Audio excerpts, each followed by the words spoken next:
ዶሮቻችሁ ላይ ቅንቅን እየበዛባቸው በተደጋጋሚ እየተመላለሰባቸው ተቸግራችኋል?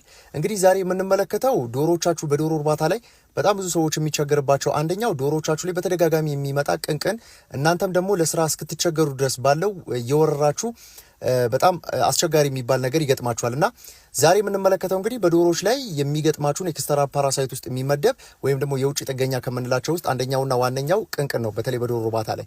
ስለዚህ ዛሬ የምንመለከተው እንግዲህ ይህንን ቅንቅን እንዴት አድርገን ከዶሮቻችን ላይ በቀላሉ ማስወገድ እንደምንችል ለማሳያችሁ ሁለት የኬሚካል ውህዶችን ተጠቅሜያለሁ።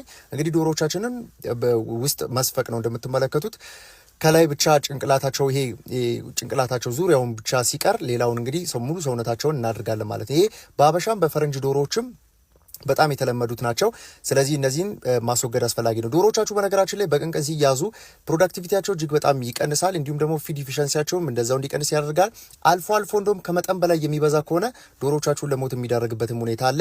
ዝቅተኛ የሆነ የእድገት መጠናቸውን እንዲገታ ያደርገዋልና ብዙ አስቸጋሪ ጉዳዮች አሉት። በተለይ የእንቁላል ጣይ ዶሮች የምትይዙ ካላችሁ ከዚህ ከባዮ ሴኩሪቲ ጋር ተያይዞ ነው የጽዳት መጓደል። በተለይ እዚህ ኔስቶች አካባቢ ላይ ወይም ደግሞ ያው እንጨቶች ላይ እንደምታውቁት እንግዲህ እንቁላላቸውን ለመጣል የሚጠቀሙበት ስንጥቅ የሆነ ቦታ ላይ ወይም ደግሞ በብዛት የማትንቀሳቀሱባቸው አካባቢዎች ላይ የኬሚካል ርጭት የማይደረግለት ከሆነ ቤቱ በተመሳይ ለቅንቅን ተጋላጭ ይሆናል እና ዶሮች ረጅም ጊዜ የሚቀመጡባቸው ልክ እንደ ኔስት አይነት ቦታዎች ላይ በብዛት የሚበዛ ነው ያለውና የአበሻ ዶሮችም እንደምትመለከቷት አሁን የአበሻ ዶሮ ነች እና ዝርያም የሚለይ አይደለም፣ አውራዎችንም እናቲቶችንም ብሎ የሚለይ አይደለም። ስለዚህ ሁሉንም የሚያጠቃ ስለሆነ እረፍት የማጣት ስሜት እንዲሰማቸውና ዶሮቻችሁ በብዙ ጊዜ ይሄ እንትን የማድረግ ላያቸው ላይ የመፍተል አይነት ይሄ ላባቸውን የመፍተል አይነት ሞልት የማድረግ ወይም ደግሞ ላባቸውን ነቅሎ ይመጣል። እረፍት ስለሚነሳቸው ያን ነገር ለማውጣት ሲሞክሩ ረጅም ጊዜያቸውን እዚህ ነገር ላይ ያሳልፋሉ። ከዚህ በተጨማሪ ደግሞ